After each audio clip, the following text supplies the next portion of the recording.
Coffee পৃথিবীর সবচেয়ে জনপ্রিয় পানীয়গুলোর একটি।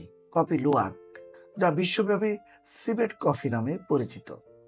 এটি একটি বিলাসবহুল পানীয় এবং বিশ্বের সবচেয়ে ব্যয়বহুল কফিগুলোর মধ্যে অন্যতম। এটি বিড়াল জাতীয় প্রাণী দ্বারা উৎপাদন হয়। শুনতে বিচ্ছিরি শোনালেও এই প্রক্রিয়া যেমন আকর্ষণীয়, তেমনি এর স্বাদও একেবারে অনন্য। চলুন কফি লুয়াকের উৎপাদন প্রক্রিয়া এবং এর বিশেষত্ব সম্পর্কে বিস্তারিত জানি। কফি লুয়াক কফি কি? কফি লুয়াক কফি এমন এক ধরনের কফি যার উৎপাদন প্রক্রিয়া একেবারেই আলাদা। এটি তৈরি হয় সিভেট নামে পরিচিত একটি ছোট বিড়াল জাতীয় প্রাণীর সাহায্যে। সিভেট প্রাণীগুলি কফি গাছের পাকা ফল খায়।